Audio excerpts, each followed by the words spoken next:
Hey, good morning, everybody. Hi, everyone. Thank you all for coming to the Yale Innovation Summit. I'm Claudia Reuter, Executive Director, Engineering Innovation and Director of the Roberts Innovation Fund, and it's been an absolute pleasure this year to help build the tech track. This is our first panel of the day, and I'm so grateful that you all are making time to hear from these amazing speakers. One of the things that we've been focused on here at Yale and in Connecticut is the realization that if we can truly harness the innovation that's already happening here at Yale and at UConn and at other places, we could really build here in Connecticut what places like Boston and Cambridge and Silicon Valley have already done. And you can see by the sort of electricity in the air already and the number of people here that we're well on our way. After this panel on the quantum ecosystem, which is being not only built in real time, but when you go out into the halls here, you'll see 26 companies, many of which are quantum companies, who have come here to Connecticut to engage with all of you. And you'll hear from pitch competitions tomorrow with companies that are emerging from our ecosystem. So we've got a great group of speakers here today who have been hard at work building this very ecosystem over the last few years. And I'm delighted to turn it over to Evan Kipperman. Thanks, Claudia. Is this on? Everyone can hear me? Yeah. Great. All right, well, thanks again, Claudia, and thanks everyone for coming in. So this panel is about placemaking. Specifically how Connecticut can continue its rise to national and global significance as a hub for quantum science, engineering, and commercializations. So what we'd like to do today is push behind the high-level ambition and focus on what actually needs to happen across universities, industry, and government to build a durable ecosystem. But first, I'm going to introduce our panelists, and what I'm going to do is I'm going to read everybody's name and title, and then I'm going to ask them to give us a couple quick sentences as to what their roles are in the Connecticut quantum ecosystem. So next to me, we have Michael Crair, who many of you will recognize because he's the Vice Provost for Research and the William Ziegler III Professor in the Departments of Neuroscience and Ophthalmology and Visual Science right here at Yale University.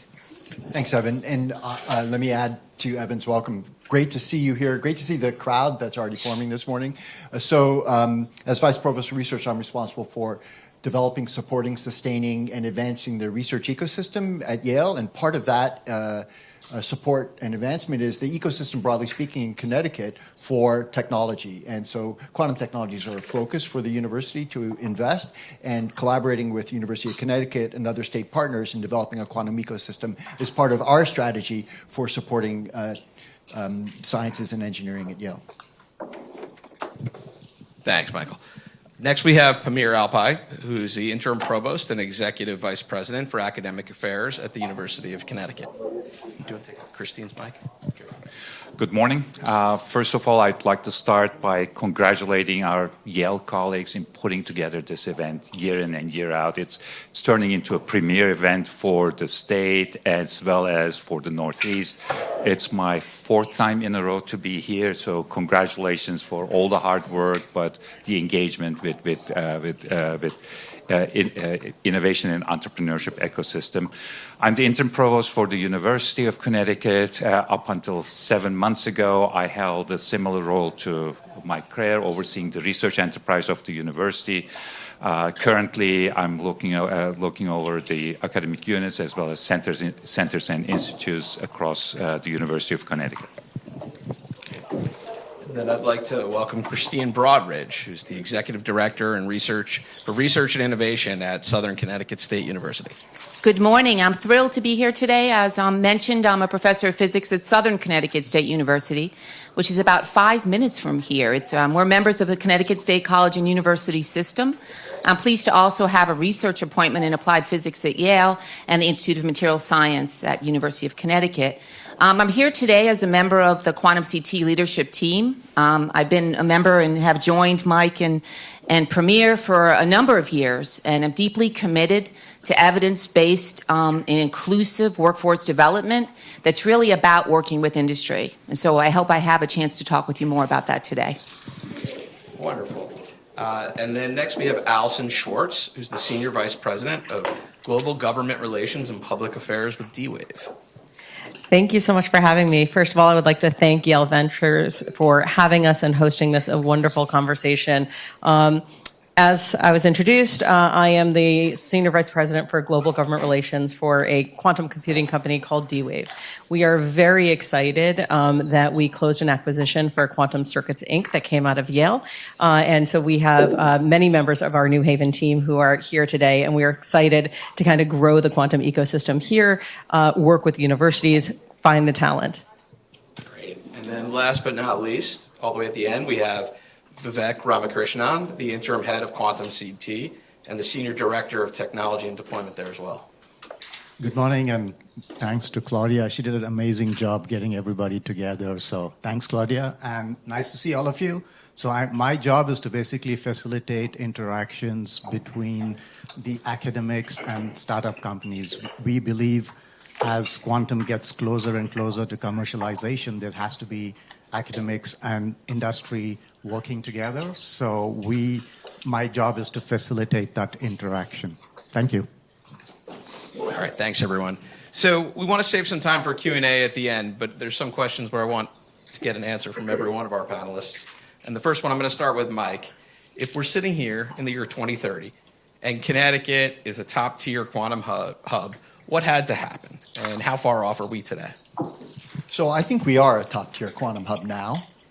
I don't think that we're recognized necessarily broadly as a top-tier quantum hub, and so that's part of the Connecticut. We're humble. Generally speaking, we don't brag, but I do think we're a top-tier quantum hub, and that's evidenced by the quality of the science that's emerging from the University of Connecticut and Yale University. It's evidenced by D-Wave and the quantum circuits and the other quantum startups that are here in Connecticut, and that's evidenced by the industry partners who are adopting and advancing quantum technologies and integrating them into their workflows.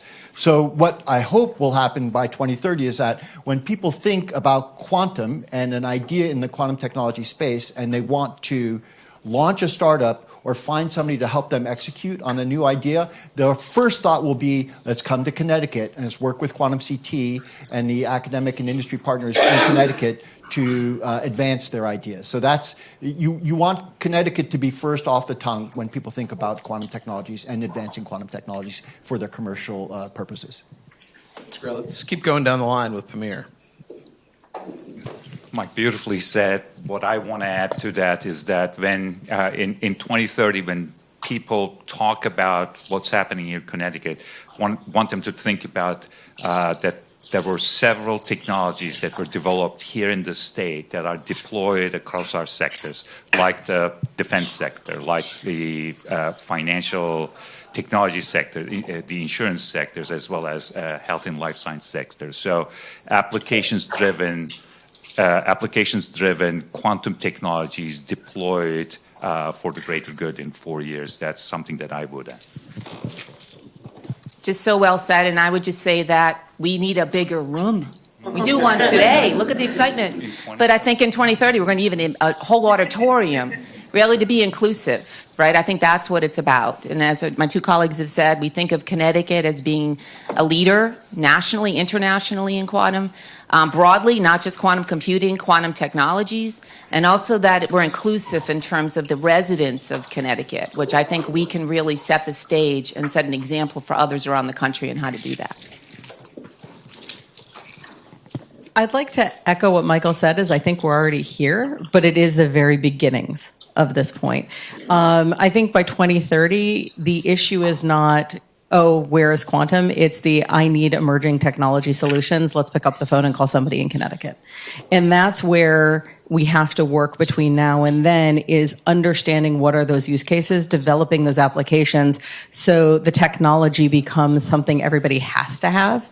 You know, I'm old enough, I remember the day you didn't wake up and say, where's my cell phone? You waited until the phone rang on the wall and you had a rotary dial. You know, we want folks to wake up and say, I need a solution today. I need something with emerging technology. Quantum is the solution, and let me go call somebody in Connecticut to fix it.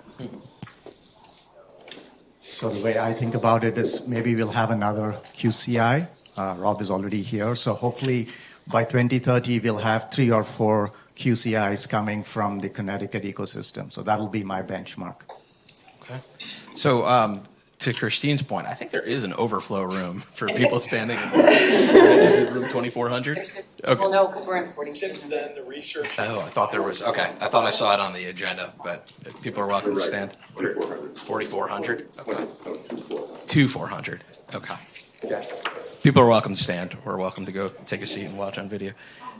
Anyway, I'm going to direct this next question to Pamir, but Christine, Michael, anyone else should join in. But the reason why I'm directing it to him is because I want to understand how he manages at UConn the tension between long cycle research and commercialization, including the pressure to spin out companies. And curious if Mike or Christine have any different thoughts afterwards. Sure. Let me just get started. I'm just going to focus on the kind of work that we've done in the quantum realm, not talking about specific issues related to innovation and entrepreneurship and the tension between research and something that's relevant to technology development and licensing. What we have done together with Yale at the initial stages of our approach to quantum information science and technologies was to think about immediate applications and start thinking about with the applications in mind first, instead of opening things up for a very broad base of research, hoping that something would come out of it that could be commercialized.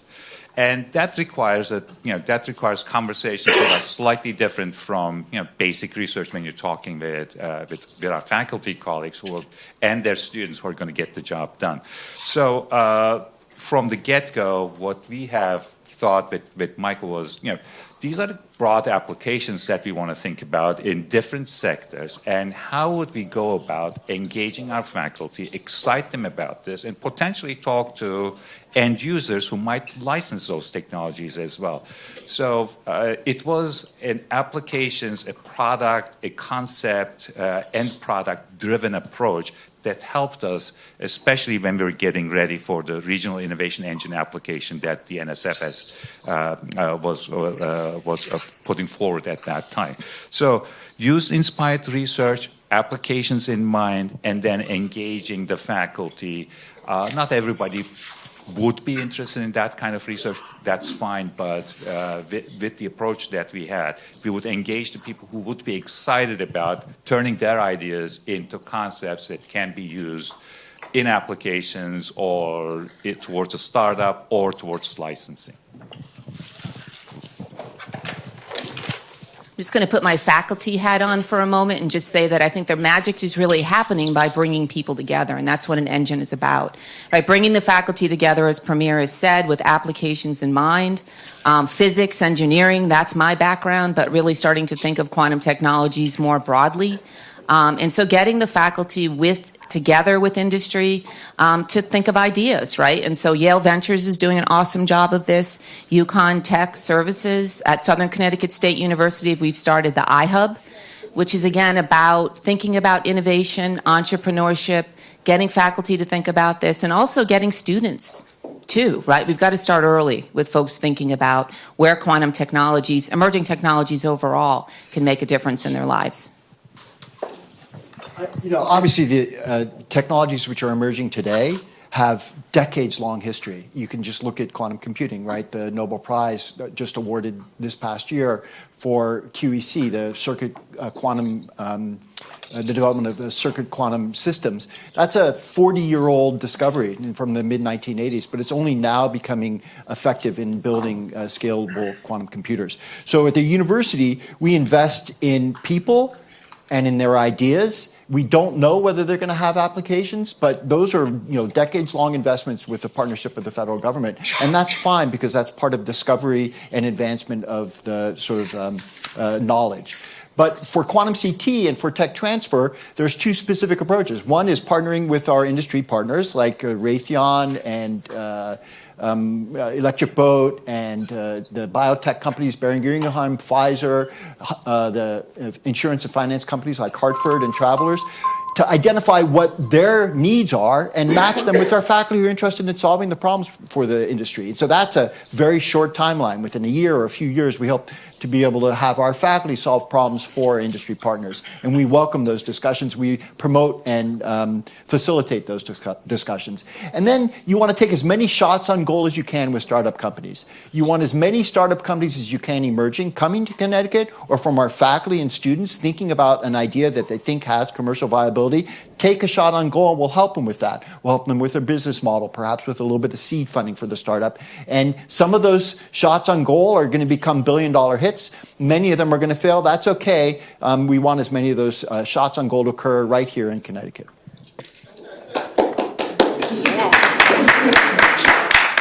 I just want to follow up with what Mike said. So we actually have a program in place. We call it like Youth-Inspired Research, and we are the first one which came from RTRC was basically focused on optimization. So we are already having these programs in place that will give us a chance to succeed.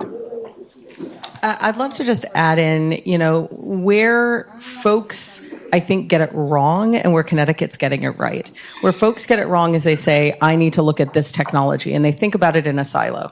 I want to look at AI. I want to look at machine learning. I want to look at quantum. I want to look at quantum sensing. What they're not looking at is how do we actually use these emerging technologies to solve the complex problems that are facing industry today. So where Connecticut's getting it right is bringing in all of these different local industries and regional industries to tell us where are your problems. And then let's figure out with the faculty, let's figure out with the university students, let's figure out with industry in that technology sector, can we actually solve that problem? Because not every problem needs quantum, but there's a lot of these that are critically important. And it's not just identifying it, but then it's actually investing in the application development. That's that next step. That's where all the startups are going to come in, is that software stack and that exciting moment. Those companies understand their problem sets better. They don't understand the technologies. Students and faculties can work with industry to figure out how we can start deploying these technologies, and that's where the magic's going to happen. No, that's great. And I guess along those lines, and everyone's touching on it, but Vivek, from your perspective, what can the universities do that they're maybe not doing right now to act as a bridge with industry? So I think one of the first things to do is actually solve problems that industry cares about, right? Historically, with universities, we have had like professors working and then the industry saying like, okay, this is not what we are looking for, right? So I think really the placeholder for Quantum City is like, how do we get these faculty and these industry to talk to each other? And we are really doing that from the beginning. Since Quantum City was established, the focus is, okay, we are going to solve problems that industry actually wants solved. So we work very closely with the professors to get that.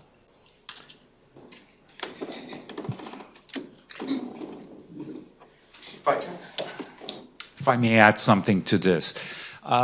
Typically, I've worked with industrial partners for close to 20 years as I was getting up from my assistant professor position at UConn. And it's very difficult to convince industry about saying, okay, this is a problem that you may need to solve, but it will take us 3 years, 4 years.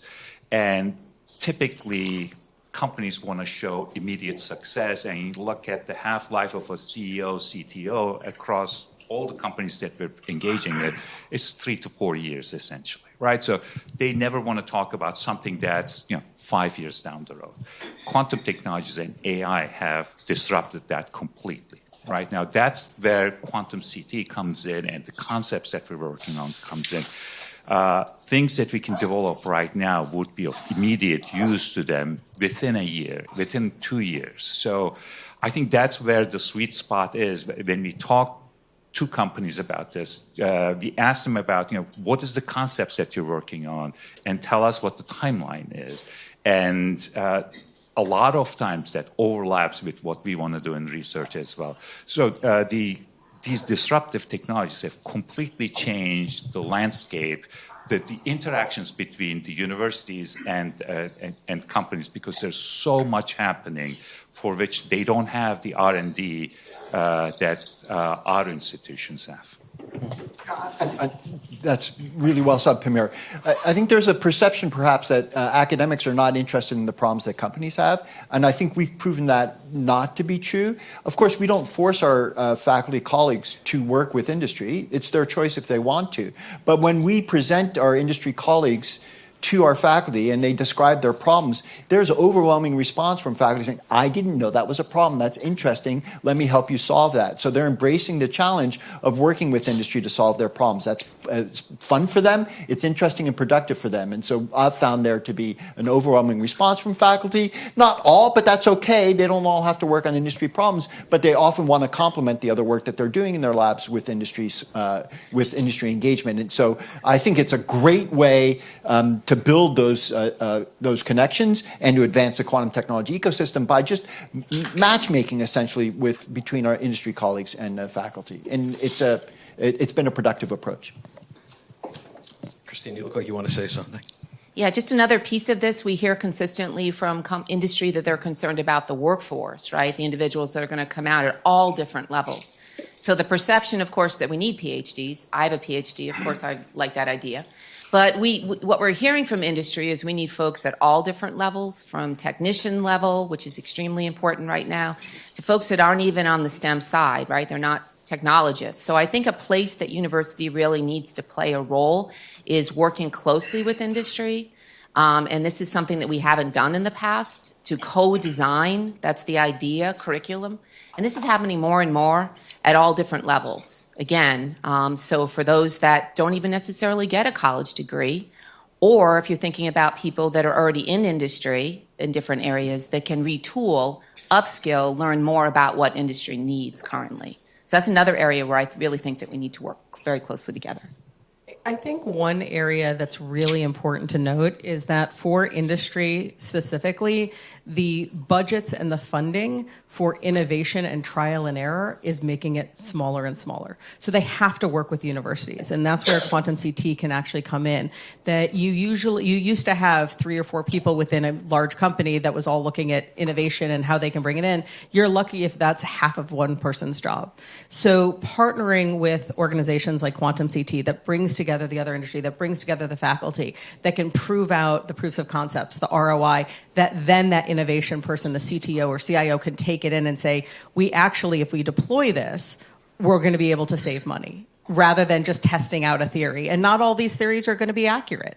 But that's where you have this brilliance of the ecosystem in Connecticut that's already starting to work, because there is a lack of ability to focus on innovation inside regular companies today just because of budget constraints.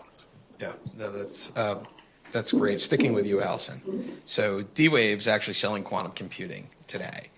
And from your perspective, what actually determines where you build? Is it the talent? Is it research adjacency, state incentives, procurement opportunities? What draws you?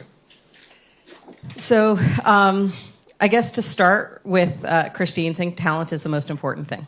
You can build the best thing in the best location. If you can't hire the right people or they don't want to come to that location, then you're not going to be able to be successful as a company. D-Wave has 2 completely separate types of quantum computing. There's annealing-based systems and gate model-based systems. Our gate model systems are coming out of the acquisition built right here in New Haven. This dual rail technology is incredibly powerful, incredibly amazing, and it's being able to scale faster and be more performant than anybody else's gate model system that I've been able to see. Our annealing systems, as you said, we're already selling systems. We have cloud accessible. We have 99% uptime. We have the ability to solve in production problems today. We're optimizing NTT Docomo's telecommunications network in Japan. We're optimizing a retail grocer in Canada. So if you have your groceries delivered, you're touched by quantum and you don't even know it. So for us, where we're located, it's talent is the most important thing.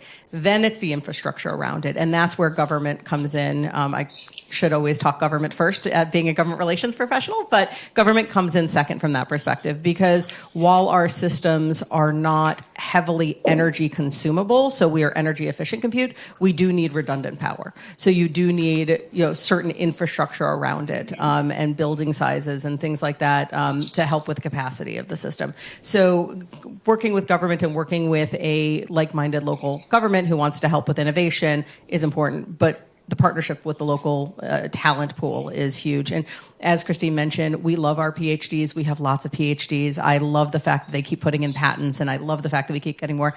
We're hiring non-PhDs. We're hiring folks from undergraduates. We can't wait for somebody to go and get their PhD before we can have them work for us. Yeah, let's stick with talent for a second. So on that and some of the things that Christine was saying, Michael, who owns workforce development in Connecticut? Do we have gaps? Well, I'm sure we have gaps. Just like Quantum CT is a collaboration between industry, universities, R1 universities, R2 universities, and local state community colleges, and the city government and the state government. Workforce development is also a partnership across all of those and more. So, the universities are good at educating bachelors and PhDs in quantum technologies, but we're not good at advancing, high school or junior high school quantum workforce. But there are other partners in the ecosystem who are good at that. So, and for instance, the University of Connecticut has an education school where they develop, their job is to develop curricula, for instance, and study education delivery. So there's an ecosystem of partners who together have to be responsible for workforce development. The state has workforce development systems and councils for this specific purpose. So I think it's an ecosystem that's responsible for that. And I think Christine is actually ideally placed in developing workforce and outreach across technology for many years now to do this. Thank you, Mike. And you just hit on it. Really, it's about collaboration. I don't think anyone owns it. But I will say that Connecticut gets it right because we have a governor, we have a current administration who understands the importance of workforce. So he has a statewide initiative, OWS, Office of Workforce Strategy, that's really been working at this for a while. And they have industry folks right at the table that are helping to guide that initiative. And part of that, again, is looking at how we can bring all of the partners across the state. So thinking of our higher education partners as well as some of the others that are in the room, if you raise your hand, we have a number of partners, right? So we have those that develop curriculum for high school. We have Connecticut Science Center. This really takes an all-hands-on-deck approach to getting folks started into the pipeline for education, but also really continuing to think about really how we're going to, educate people for the jobs that don't exist yet. And I think that's going to be something that we're all going to have to partner on. And I know I've said this a number of times, but it's not the easiest thing, right? It's because, we do compete a little bit, right? And so I think that's really going to be the magic for the state, the fact that we're going to get all together around this idea of preparing for what's coming. It's really already here.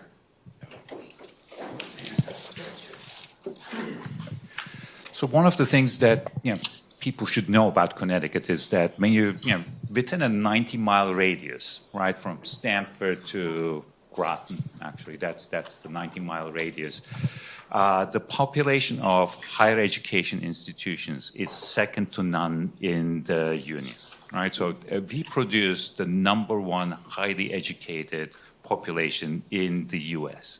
And that's what makes it so special because we can now work with all these institutions of higher learning to get ready for a quantum future. And that's something that Christine has conceptualized and put together a wonderful plan from K through, as Mike would say, K through gray, to provide the kind of education that's necessary for us, for our state, to be ready for this new disruption due to quantum technologies.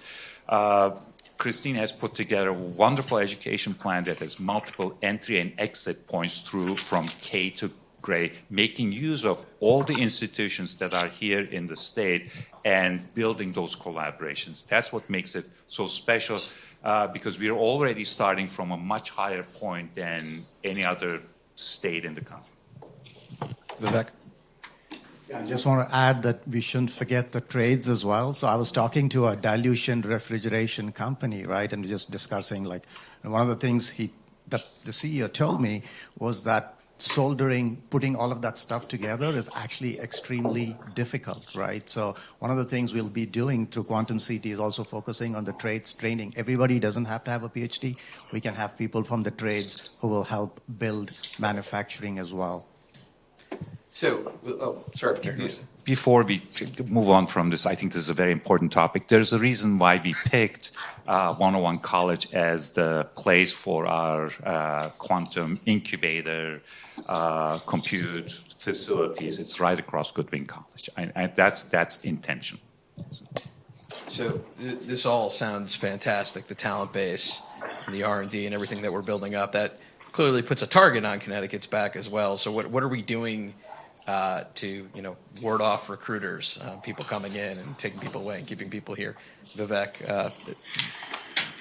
So I'll start with saying that quantum is complicated enough that I think there's enough space in all of US for people to grow, right? And again, example, picking up Rob, right? The transmon qubit came from Yale, and it sort of spread all across, right? Pretty much every superconducting quantum computer uses technology developed from Yale, right? So we don't think in terms of competition. That's not who we are. Connecticut is not.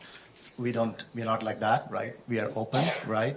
And really, like, the value proposition for people to stay in Connecticut is we are one of the few places where you have realistic end use cases, right? Mm-hmm. I think that's something that we can give. Like, as we discussed, 25% of the defense per capita income is in Connecticut, right? So people who want to work on real world problems, they'll stay, right? And if they want to leave, more power to them. It'll grow the ecosystem in the whole of US. So I'm all for it. It's admirable.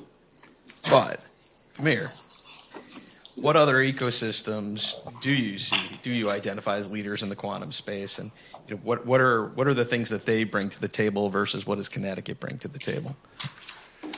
A lot of efforts on quantum across the country here in the U.S.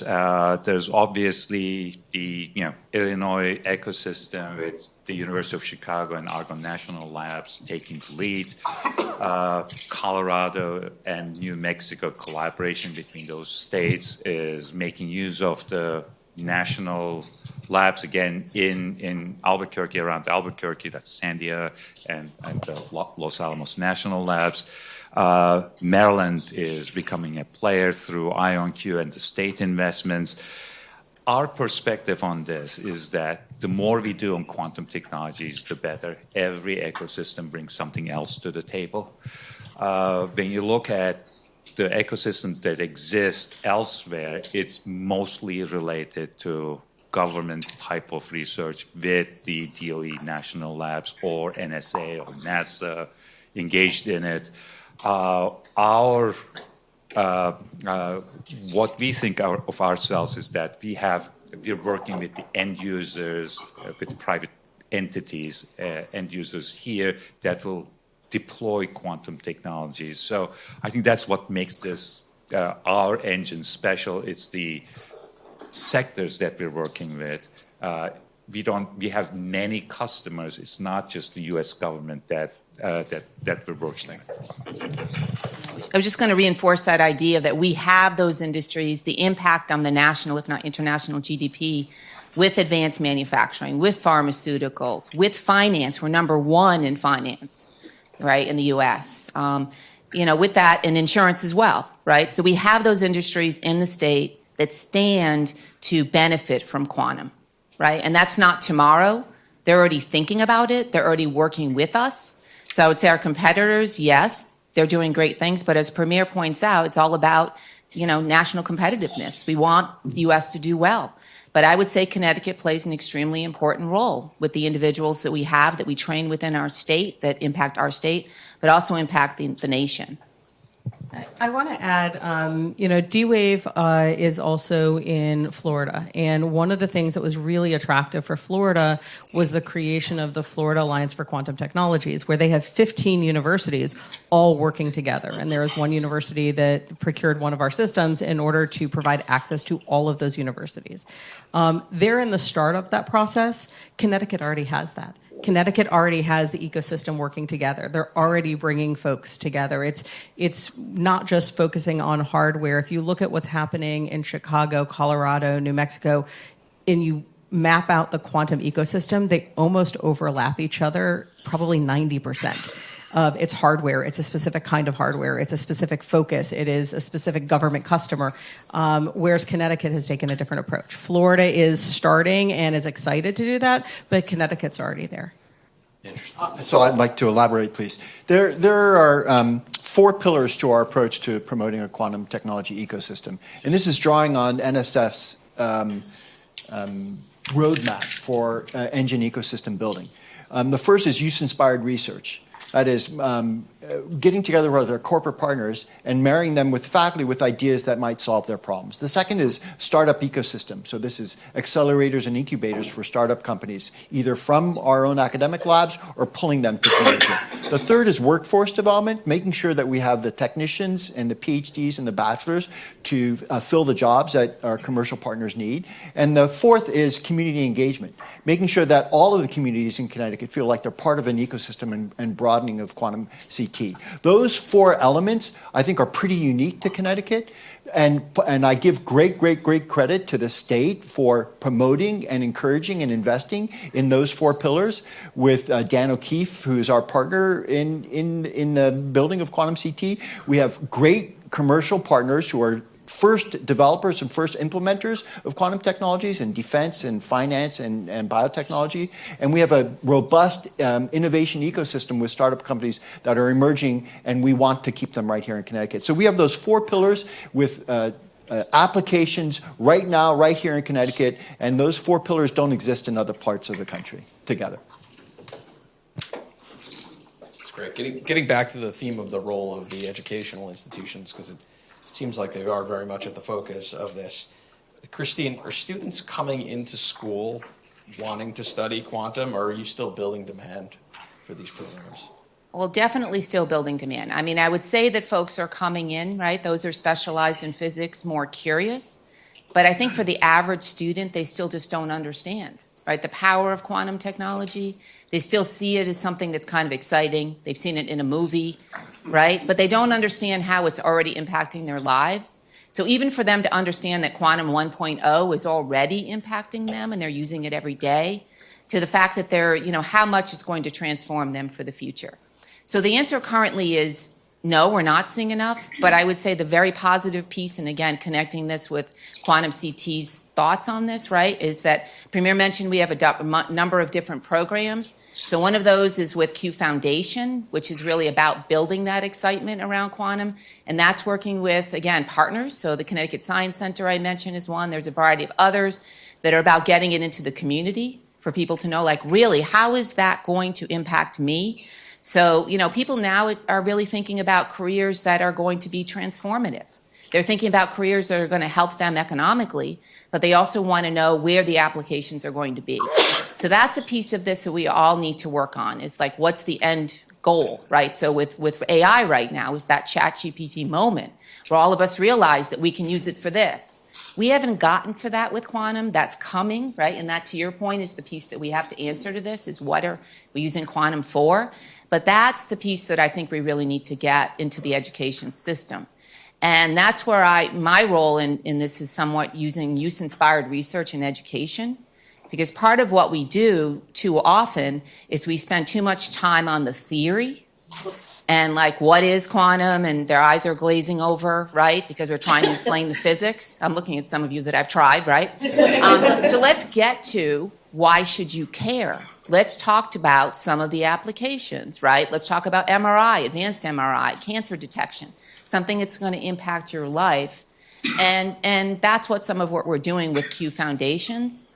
With Q Launch, Premier mentioned that 101 is across the street, that's downtown, from a community college, right? It's the idea of thinking about why you would want to go into a career in quantum, be a technician, use some of your skills in soldering, vacuum systems, photonics, optics, right? These are all things that we're hearing are needed. So I think that the answer is no, but I'm very optimistic about this, right? And I think the other piece I'll just end with is that, QEDC, which is an international consortium for quantum, says that 50% are going to be STEM people, right, like myself. The other 50% are not. We need to get that word out there. Why do you want to be a business major that knows quantum? want to be in marketing, right? So there's this whole other sector of people who are not going into STEM careers that we need to get to. Yeah, that point is so important. That point is so important because, I'm a political scientist. I am not a scientist.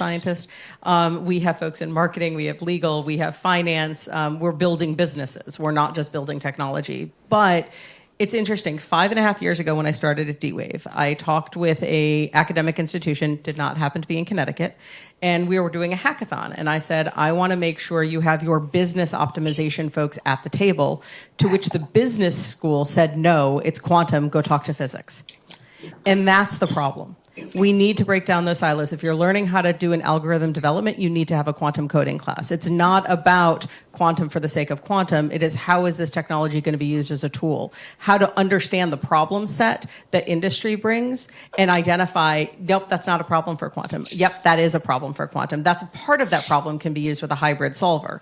That is the key. And so that's where breaking down these silos, working with universities, working with organizations that are doing, bringing quantum into other areas rather than just throwing it into the theoretical physicists. I love my theoretical physicists, but we do need folks that are going to run the business. We do need folks who are going to do sales, who are going to understand and build those codes, who are going to do algorithm development. So it's thinking about it as an all of the above approach. Yeah. So speaking of that, so we're going to start an initiative from Quantum City. We're calling it Chai and Quantum. So we'll be doing this monthly series where we are getting people coming from all areas to come so that there is less fear. One thing as a physicist I can tell you, a lot of people get scared when we hear the word quantum, right? So we're having this place where we get philosophers, musicians, and we are calling it Chai and Quantum, and that'll start next month or maybe the month after. But we are excited about that, so we can get even high school students to come. So I think we're starting to run out of time here. Yeah, so I want to leave it. I'm going to kind of speed around here for the last couple questions, and I want to leave hopefully a couple minutes for some audience questions. Vivek, I'm going to start with you. I'm going to come down the line.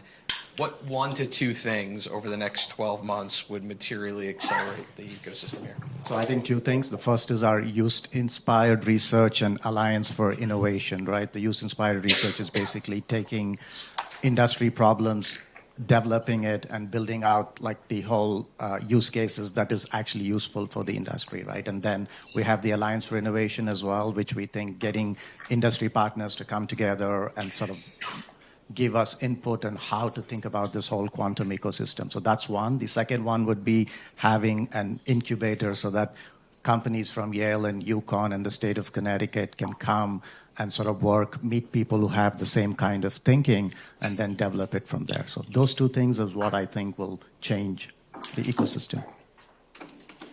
On a selfish note, we have job openings in New Haven, and we need to hire people. So if you know folks who are good, please, please, please start applying, because that's going to make a big difference. We need the talent, as we've been talking about. The second thing is actually solving public sector problems today, and we can do that today. So identifying whether it is in aerospace manufacturing or finance, or if it's just optimized school bus routing. How can we optimize waste collection and reduce CO2 emissions? How do we make sure the grid works better? If we can do that through partnerships with D-Wave, with Quantum CT, with the universities, and start showcasing the benefits today of the technology, that will invest in the future. And all of the above, but I would say the key is partnership, really solidify that partnership. And as I mentioned earlier, right, that ChatGPT moment, right, that we can show some success cases, which we already have, of problems that are being solved with quantum technologies that are happening through Connecticut industry, and that we can use, right, to excite students, excite more individuals to get into quantum. So I think that would be really cool. And we're there. Everything you said, and I'm just going to add something about partnerships. It's very important to know that this took us 3+ years to build up, and we're very, very grateful to significant partners. There are several of them here. Matt Fleury leads the Connecticut Science Center. I see John Bordeaux, who tries to recruit companies coming in quantum and wants us to distinguish more in terms of what we do. Curti is here. He's the chief manufacturing officer of the state, and from day one, we had significant engagement with and commitment from the Department of Economic and Community Development. That's Dan O'Keefe, who's in another panel. Quantum technologies would have allowed us to get him here as well if it was mature as well. And obviously, the governor who understood that this would be a game changer for the state as a whole. So I think we have accumulating evidence of success here in Connecticut, and with quantum CT and outside of quantum CT, the University of Connecticut has invested heavily in their infrastructure and in faculty. And more recently, we have a building that's going up just one block from here. So if you wander up Whitney Street, right here, we have a huge physical sciences and engineering building, which is focused on quantum science and technology and engineering. That building, the first phase of that building opens this summer. So that's the first next major milestone for at least for Yale and for New Haven, for our investment and this accumulating snowball around quantum technology. The second phase is going to take a few years after that, but it's growing right now, right here. Wonderful. So I think, given the time, we're going to open it up to the audience to see if there are any questions. Probably have time for 2, 3. Sir. I'll try to handle it. Hi. Very, very awesome panel. Jason Slubberglide, I lead the Americas for Classic. What do you see as the biggest technology gap right now for the quantum CT ecosystem? And then the second part question is, talked a lot about hardware, but where do you see software in the ecosystem?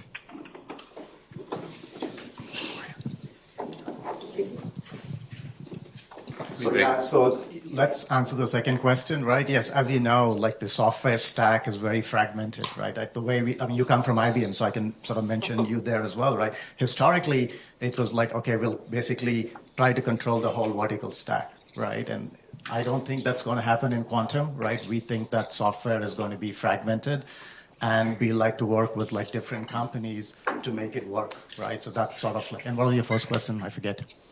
What's the biggest technology gap that you see? When you build So really, an like, ecosystem, where do you see gaps? it's the real biggest gap here is mostly with the cost of quantum compute. As everybody knows, approximately $5,000 an hour to run a quantum computer. So we want to find ways that we can sort of work with the hardware providers to see whether they can give us discounted ways to sort of run, because that, for me, that's really, like, unless you play with a quantum computer, you can run everything on an emulator, but it's not the same as running code on a quantum computer. People here who have run code can tell you that, right? So we think that that's sort of like, those are the two, like for hardware, the cost, and how do I sort of get people in the ecosystem to play around. It's like jazz, right? You have to play around. So I'm not touching the second question. As a materials physicist, okay, I think enabling technologies are with developing the right materials for quantum technologies. That's true for sensors and detectors and